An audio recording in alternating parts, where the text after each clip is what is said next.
بسم الله الرحمن الرحيم. الحمد لله رب العالمين، والصلاة والسلام على سيدنا وعظيمنا وحبيب قلوبنا وشفيع نفوسنا أبي القاسم محمد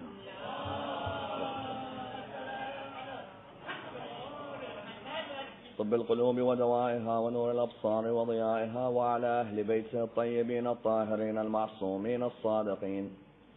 الحمد لله الذي جعلنا من المتمسكين بولاية سيدي ومولاي علي بن أبي طالب.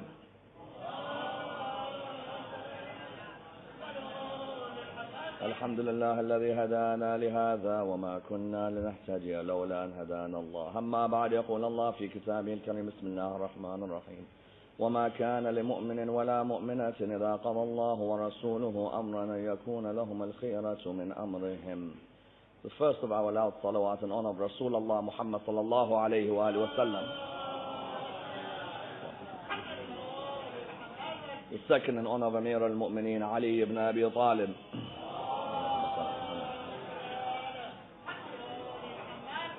The third with your loudest voices in honor of Imam Sahib al-Asr wa Zaman.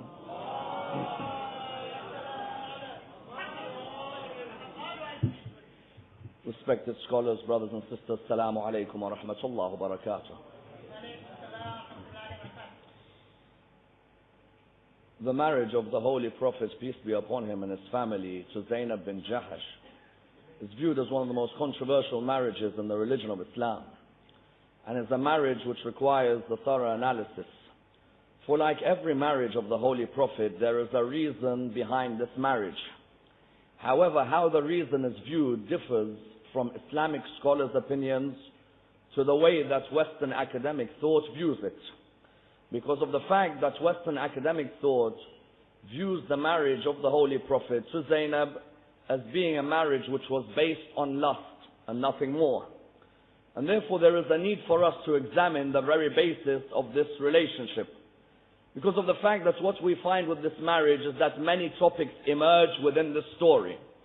For example, within the story of the marriage of the Prophet to Zainab, emerges the topic of adoption, emerges the topic of divorce, and of course emerges the topic at the same time of the importance of the class system within Arabia, and how Rasulullah sought to eradicate this class system. But importantly, it's vital that we examine the story, for it is used as one of the stories to attack the life of our Holy Prophet.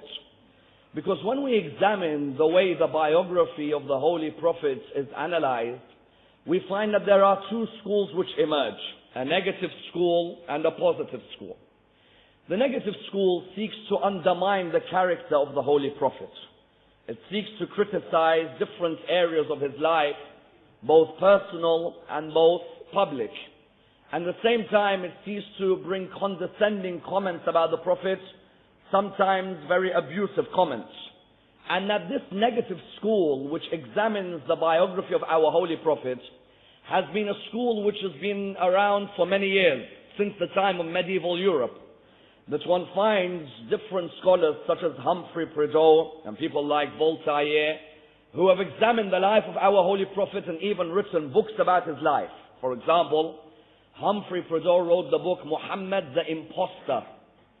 And the book is a book which was revered in many Western circles, which looked at the life of the Holy Prophet in a way which was extremely negative. Likewise, we find that this continued until today, that we find a current of evangelical speakers in America who attack the Holy Prophet in many areas of his life, and especially attack the Holy Prophet when discussing his marriages. For example, speakers such as Jerry Falwell and Jerry Vines used to attract large crowds of people. And to these crowds they would say, Muhammad the pedophile, Muhammad the man of lust, Muhammad the man of violence, Muhammad the man of terrorism. And the people would be attracted to this. And therefore when September the 11th occurred, this cemented what was given to them in the lectures, that they had already heard about Rasulullah in a certain way, and then when they saw the followers act what they acted, this to them was the ceiling line. Likewise, we find that the cartoons which were drawn against our Holy Prophet continue to show how this negative school And this negative opinion is still strong until today. Because when you draw a cartoon of our Holy Prophet with a turban on his head and a bomb on top of that, you are undermining the character of the Holy Prophet. And therefore there is a need for us to be able to reply back to those people who attacked our Holy Prophet and his life. And that's why in history, for those who study Islamic history, there is a certain section known as Seerah. Seerah means what? Seerah means the study of the biography of our Holy Prophet. And unfortunately this area is an area which is very much undermined by many of our communities. Because today in many Muslim communities, the non-Muslim has studied more of the life of our Holy Prophet than the Muslim. And likewise, in many of the followers of Ahlul Bayt, you find many of them have studied more the lives of their Imams than the life of the Prophet. That if you were to ask them about the Imams, they'd give you every answer. But when you ask them about the Holy Prophet, they are uncertain about his life, both private and both public. However, there is a positive school which examines the life of the Holy Prophet. And this positive school is represented by great personalities such as Karen Armstrong. Karen Armstrong originally was a nun. In 1991, she wrote a book which looked more at the life of the Holy Prophet than I believe many Muslims are educated to know. Her book was called A Biography of the Prophet and was sold worldwide. Even though she was a nun, she examined the life of the Prophet from the young age until an old age.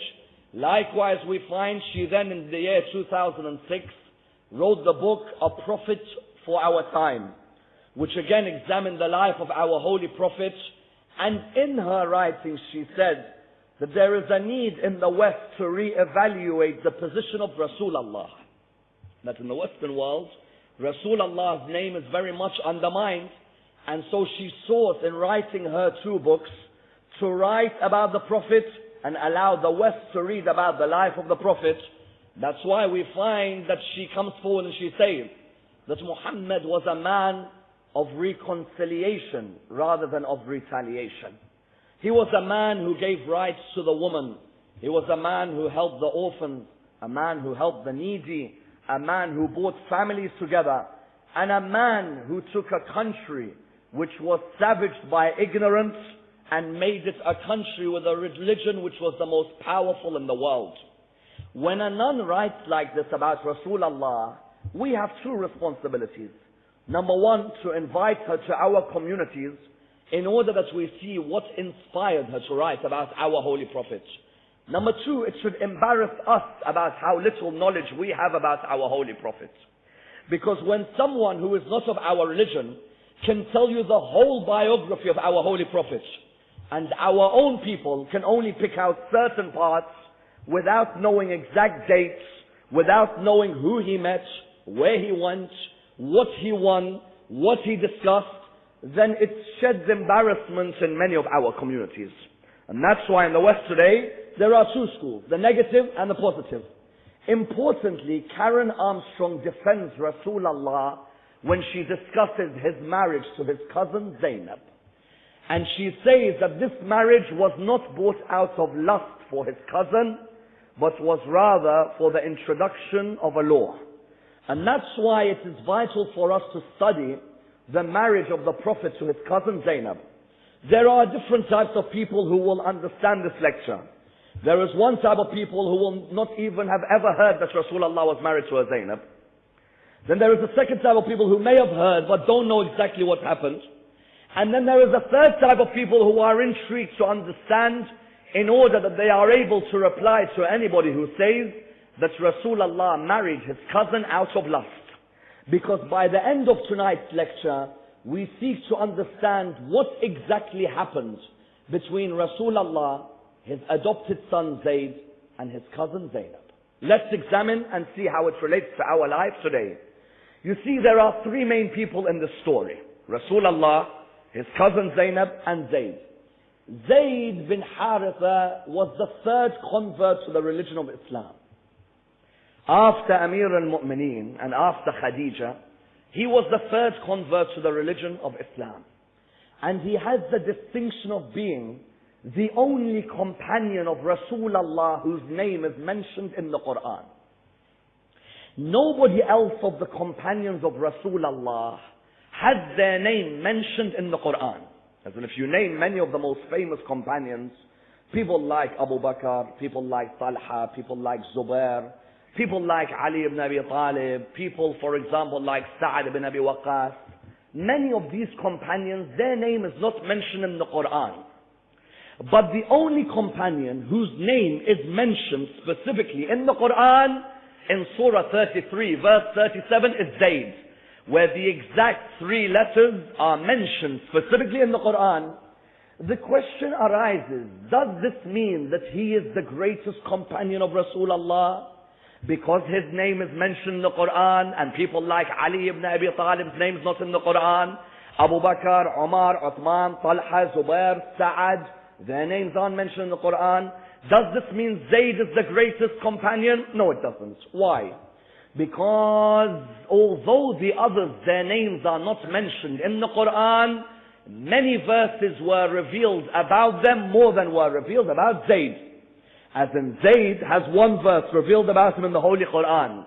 Whereas the other companions of Rasulullah, while their name is not mentioned, many verses are revealed about them specifically. Let me give you an example. Surah 9, verse 40 of the Quran. إِلَّا تَنْصُرُوا فَقَدْ نَصَرَهُ اللَّهِ إِذْ أَخْرَجَهُ الَّذِينَ كَفَرُوا ثَانِي إِثْنَيْنِ إِذْ هُمَا فِي الْغَارِ. If you do not give him victory, then Allah will give him victory. When the disbelievers sent him out, when he was the second of the 2 in the cave. Ask any Muslim in the world, who were the 2 in the cave? They will say to you, Rasulullah and Abu Bakr. Ask them, is Abu Bakr's name mentioned in the verse? They'll say no. So you ask them, where is it? They'll say in the hadith. Everybody knows that Abu Bakr was the one with Rasulullah in the cave. Did Abu Bakr's name need to be mentioned in this verse? No. Rasulullah clearly said, it was me and Abu Bakr who were in the cave. Number 1. Number 2, let me give you another verse. Surah 49, verse 6. Ya ayyuhalladhina amanu.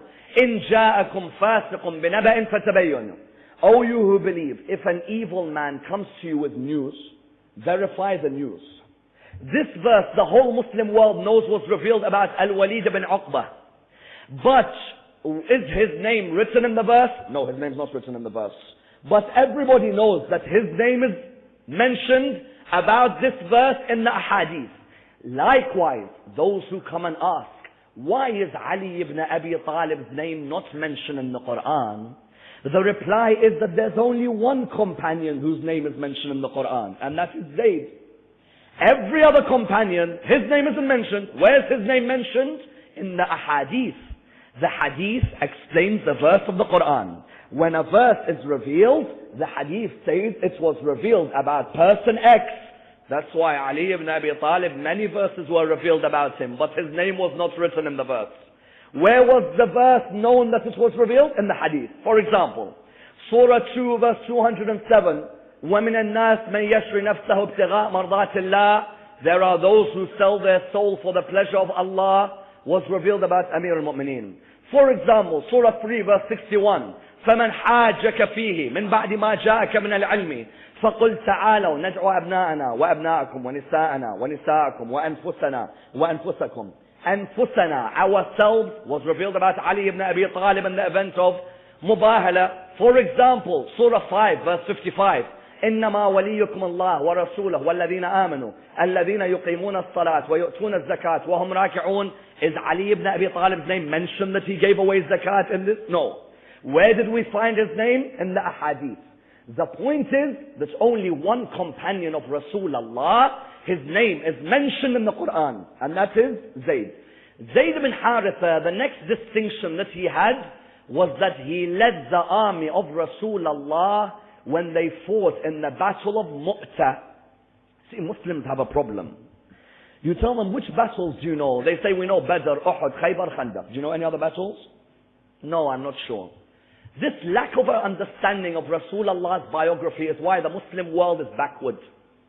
Rasulullah didn't just fight 4 battles. Rasulullah fought many. In this battle of Mu'tah, the battle was fought in the 8th year of Hijrah. You see, Rasulullah used to send ambassadors to many different provinces. When he would send an ambassador, this ambassador would go to the province, which was a Christian province. He would go, what would he say?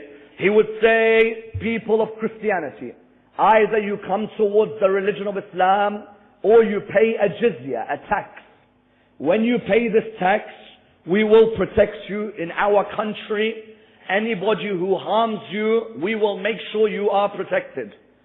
Rasulullah, when his ambassadors would go to a country, they'd normally come back safe. They would come back, they would give a report. Ya Rasulullah, the Christians have said we will come, or the Christians have decided to remain Christian, but they will pay a tax. Except on this occasion, when Rasulullah sent his emissary towards the area near the Dead Sea, near Jordan, he sent his ambassador there, the ambassador got killed. When the ambassador got killed, upon return of the news that he had got killed, Rasulullah could not believe the behavior of those people. I sent my ambassador in peace. All he wanted to do was bring back the news. But my ambassador did not come back. Rasulullah said an army has to go and fight these people who have killed an innocent human being. The army was under the command of Zayd ibn Haritha. Zayd ibn Haritha was to lead. If he was killed, Ja'far al-Tayyar, the brother of Amir al-Mu'mineen, would lead.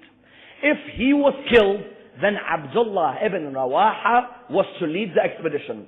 How many of them went? 3,000 soldiers went. The battle ensued. Zayd ibn Haritha died in that battle. When he died, he gave the banner to Ja'far ibn Abu Talib. Ja'far ibn Abu Talib, in that time, his name was Ja'far ibn Abu Talib. It was not known as Ja'far al-Tayyar. When he fought, he had over 90 wounds on his body, until they cut his right hand, then they cut his left hand, until eventually he held the banner and he died. When the news reached his wife Asma that her husband's right hand and the left hand were cut, she became sad, until Rasulullah said, Jibreel has just informed me that Allah has replaced his hands with the wings of angels in Jannah. Hence he was given the title Ja'far al-Tayyar. Ja'far, the one who flies in Jannah. Meaning that his honor of sacrificing for Rasulullah meant Allah gave him wings in Jannah. Imagine the one who gave his hands away for Abu Abdullah. What will he receive on the day of judgment? Only Allah subhanahu wa ta'ala knows. But what we know here is that he led the army, Zayd died, Ja'far died, and then Abdullah bin Rawaha died. Importantly, on the issue of this marriage of Rasulullah to Zainab, Zayd was the adopted son of Rasulullah. You see, Zayd was abducted as a child. When he was abducted as a child, he was brought to Mecca. When he was brought to Mecca, he was sold in the market of Ukaz. You see, the market of Ukaz, they would sell slaves. He was sold in the market to the nephew of Bibi Khadija. Bibi Khadija had a nephew by the name of Hakim or Hakim. He bought him, he gave him to Bibi Khadija as a gift. Bibi Khadija then took him and gave him to Rasulullah. Rasulullah then adopted him as his son. He went round Arabia by the name of Zayd ibn Muhammad, because his father Haritha had not yet found him. Until his father Haritha came to Mecca, he asked around. They said to him, yes, there is a young boy by the name of Zayd. He has been adopted by Muhammad. So he went towards Rasulullah. When he went towards Rasulullah, what did he say? He said, oh Muhammad, I want my son back. I'll pay anything to have my son back. Rasulullah said, by all means, if you want your son back, I'll give you your son. No problem. You don't have to pay me anything. He's your son. When he came towards his son, he said, now you have to come back with me. He said, I do not want to leave Rasulullah. He said to him, but you're my son. He said, I love Rasulullah. I want to stay with Rasulullah. This Haritha became angry. He went near the Kaaba and he said, from now on, never call him my son. Call him Zayd ibn Muhammad. Zayd, son of Muhammad. He remained by the name of Zayd ibn Muhammad until the 5th year of Hijrah. Then the Surah 33 verse 5 was revealed. call your sons by the names of their fathers. Please listen to this carefully. We are entering an important part of fiqh. Call your sons by the names of their fathers. Therefore Rasulullah said, because you are my adopted son and you are not my biological son, Allah says you must be called by the name of your father. So he took the name Zayd ibn Haritha. A question of fiqh arises here. Can we adopt children or no? Because here Rasulullah has adopted Zayd. Can we adopt or no? In Islam, you are allowed to adopt children by all means. There is no problem at all in adopting a child. But there are jurisprudential fiqh rulings. What are they? You see, there is two types of adoption. There is an adoption where if you adopt a child 2 years old or younger, and you breastfeed that child for a day or a night or more, then that child can be mahram to the other siblings who are biologically from their adopted father. Meaning, for example, now if I adopt a child 1.5 years old, a baby, and it breastfeeds from the mother, it is mahram to the other brothers and sisters. If, however, it is older than that, in the sense that it is not being breastfed by the mother, then it is not mahram to the brothers and the sisters. Hijab must be worn. Be it the girl towards the father, or the father towards the son, a hijab must be worn. Both cases, inheritance does not go to the child. Be the child adopted, or be the child in the sense that be the child a foster child, breastfed, or not, inheritance cannot go to them. Inheritance goes towards the blood relationship, as per the verse in the Quran, Surah 8 verse 75, وَأُولَى الْأَرْحَامِ بَعْضُهُمْ أَوْلَى بِبَعْضٍ فِي كِتَابِ اللَّهِ. Meaning what? Meaning that the only inheritance that can go is the 1/3 which you are allowed to decree to anybody you want as part of your inheritance. That you can give. But other than that, they do not receive the inheritance which the blood would receive. But Islam allowed adoption on the basis that Rasulullah adopted Zayd. When Zayd grew up with Rasulullah wanted him to get married. Who did he want him to get married to? He wanted him to get married to his cousin Zainab. Zainab was the first cousin of Rasulullah. Her name was Zainab bin Jash. She was the first cousin of Rasulullah. She was from the upper classes. The aristocracy of Arabia. The rich of the rich. Rasulullah wanted her to get married to Zayd. Already her brother and sister had married very upper class families. Her brother Ubaidullah had married the daughter of Abu Sufyan. And her sister Amana had married Talha. Both had married upper class. Rasulullah came and said, Zainab, I would like you to marry Zayd. She replied, I'm upper class. He is lower class. What do you mean marry? We are of two different classes. He told her, Allah has decreed that when you get married to each other, the only criteria should be religion and akhlaq. Not we are upper, they are lower. Because the jahiliyyah of upper and lower is still in our communities today. Don't be surprised. There are some families, they sit like a peacock on top of a building. I wouldn't buy him for a penny. Tell him to read Quran, he reads like a 6-year-old. But he sits on a peacock because he's earned wealth. Tell him about stories of 6 Imam, he'll tell you, well, I don't know many. But he sits like an arrogant person on top of it. This person, when you go to propose for their daughter, he looks at you and he thinks, which family? Replies, I'm from family X. He goes and says, these people are poor, we are rich, we don't marry from these types. Even sometimes you find brothers, believe me, I've seen cases, brothers who tell their sisters when somebody comes to propose for the daughter, what are you doing giving to these people? They're lower class families.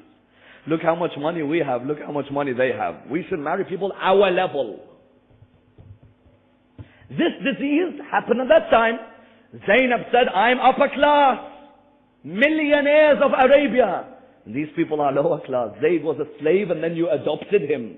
You expect me to marry Here, the religion of Islam, especially the fiqh of Al-Muhammad, and I say the fiqh of Al-Muhammad because other schools in Islam, their fiqh differs about marriage.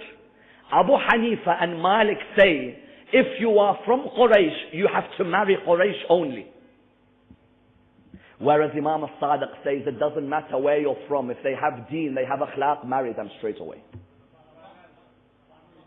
Why follow the students when you can follow the teacher? That I'll leave for the people to decide. Anyway, so what you find here is that, for example, the 6th Imam, what did he marry? The 6th Imam married a girl from North Africa. 11th Imam married someone from Roman Empire. Imam al-Hussein married someone from Persia. They try to show that there's no such thing as country or cultural boundaries. If you find someone with akhlaq and with religion and you feel you are attracted to them, that should be enough. You see, she then said, Ya Rasulullah, do I have to marry him? He said, look, he doesn't mind marrying you. There shouldn't be this class system. And he said to her, Allah and His Prophet have decreed this issue. She said, okay, I'll marry. When she did this, many others now felt confident to propose to girls from upper class families. Because before that, people like Bilal and Miqdad and Salim, they were scared to propose to families. Why? Because like anybody who comes from a poor family, you're always scared that the father-in-law is going to look at you and say, where's your bank balance? Let me have a good look. True? Whereas now a precedent had been set. Bilal got married to the sister of Abdul Rahman ibn Auf. Miqdad got married to Dhaba'a, the daughter of Zubair. Salim, the slave, got married to the daughter of Al-Walid ibn Utbah. Suddenly many marriages began to occur because of this marriage. Because people now were confident that now we can marry classes which are above us. However, what did we find? We found that the relationship unfortunately had many problems. Zainab kept on complaining, I don't get on with him. He's from a different world to me. Sometimes in marriage these things happen, no doubt. Marriage is not an equation. That's why when somebody gets divorced, they haven't committed a sin. Many times we think somebody who's divorced is a sinner. No, it's not haram. But we know that divorce is something which is detested in the religion of Islam. It's halal, but it's detested. Rasulullah, when she came to say to him, I want to get divorced, he didn't straight away said, okay, no problem, let's divorce you. No. He said, give it a bit of time, relax. Think about this issue. I know you come from different backgrounds, but try and work on your positives. Whereas when you look in the world today, divorce has become such a norm. In America, they say it's easier to get a taxi, easier to get divorced than get a taxi. In Egypt, they say there is a divorce every 6 minutes. How many? 6 minutes. To the extent that they say in Egypt, a person texts his wife, divorce, divorce, divorce. Through SMS we divorce. In Saudi Arabia there was even a report, and this is a very important issue. In Saudi Arabia there was a report that a person divorced his wife over the speaker system in a mall. How? He was with his wife and his 3 kids. The pram was in his hand. He saw his wife doing some shopping. Then he saw her talking to the person at the cashier desk, at the till. Then suddenly his wife wasn't just talking, there was a wink and a smile. And nobody likes to see their wives wink and smile to someone else. So when he saw this, he then suddenly saw a paper being given to the wife. It went underneath, and then she came out. He said to her, show me the paper. She said, there's no paper. He said, no, show me the paper. There's no paper. He eventually took the paper out. The person had left the number for the wife. He said, is this the way? No problem. He went to the till. You know there's a speaker system at every till in a mall? I have divorced my wife. Divorce, divorce, divorce. That's it. And they divorced. It's become that easy. And of course this issue of divorce, divorce, divorce is not in the fiqh of Ahl al-Bayt. It's in the fiqh of other schools of Islam. You see, the second Khalifa changed that which Rasulullah did. Unfortunately, Rasulullah said that if you divorce someone, you can return. You may divorce again, there's a return. There is a revocable divorce after 3 occasions. Then, of course, you cannot return. The second Khalifa, do you know what he did? He made that 3-pronged divorce count as one, and that's it. You can't return to them again. Why? Because he said people are making divorce easy. So I want to teach them a lesson. Unfortunately, this does not apply in the school of Ahl al-Bayt. We say no. You can't simply send a text message saying divorce, divorce, divorce, that's it. You can't come back to each other. There are laws and there are conditions to every divorce that occurs. And that's why, what do we find? We find Shaheed al-Thani highlighting that divorce is not easy in the school of Ahl al-Bayt. No. That he says, look how Allah has given certain special conditions for divorce, which He has not given anything else. For example, He says the only time you can lie as a Muslim is when you want to bring two people together and make sure they don't divorce. True? You're allowed to lie. If I see, for example, a couple who are not getting along with each other, I can come to the husband and say, look, you don't know how much today she gave me a whole lecture about how much she loves you. Husband will think, are you serious? Yeah, she gave me a whole lecture. Says, I love him, I love him. Of course, I don't mention the part where she says, but. So I'm not lying. I said, she told me, I love you, I love you, I love you. But you know he has this problem, that problem. I love you, I love you. Here, when I do this, Islam allows it to stop people from divorcing, number one. Number two, Shaheed al-Thani says, if a couple are living with their family and they are having problems, then they are allowed to move out of the house to stop a divorce. You see, in our communities, we've got this cultural thing. When you get married, you live with the family. I don't know where this thing comes from. But culture, who said you have to live with your family? A lady wants her privacy. Every time she comes down the stairs, she has to see her father-in-law walk across. Every time she comes out of her bedroom, she has to see her mother-in-law walk across. As in, can't a person who gets married have privacy? If you live in a family where it's comfortable that this happens, then live. No one said no. If you can see that she's having problems, then allow your son and your daughter-in-law to go and live by themselves. They can still come and live in your house. They can still come and visit you. But in Islam, there is no law which says they have to live with you. You buy them an apartment, they can live by themselves. Number three, he says, you can marry a lady when she's in her menstrual cycle. Of course, the further part of that you can't go on, but technically you can marry a lady when she's in her menstrual cycle, but you can't divorce a lady when she's in her menstrual cycle. Number four, he says, for marriage you need no witnesses, but for divorce you need two witnesses. Meaning he goes to show you that in every area Allah subhanahu wa ta'ala is trying to show a way. Then he says, number five, there needs to be an arbitration when it comes to a level of divorce. Meaning what? Meaning sometimes in our community, when a couple don't get along with each other, we don't bring arbitrators. We don't bring people close to the family. We don't bring people who can advise. Whereas sometimes even in our communities, when it gets to a bad stage, we just bring any Tom or Dick or Harry and say, excuse me, can you be the two witnesses? We want to end this. He says, don't bring two in an arbitration who do not know the couple. I remember one day in a bookshop in London, I was coming down the stairs. When I was coming down, they do talaq downstairs. So I was just looking in a couple of books. Someone said to me, would you mind being a witness in this divorce case? I said, I don't even know the couple. How can I be a witness to allow a divorce to happen when I don't know the couple? He says in Islam, when there's an arbitration, the two who arbitrate, or the two witnesses, should know what's happening, should be well informed. Whereas today in many Muslim communities, they bring any two witnesses and let the divorce go ahead. Here therefore, what do we find? We find that divorce was made as something difficult in this case. Rasulullah tried to work with the two of them. He tried to make them come together. This is where the accusation comes in from the enemies of Islam. Why?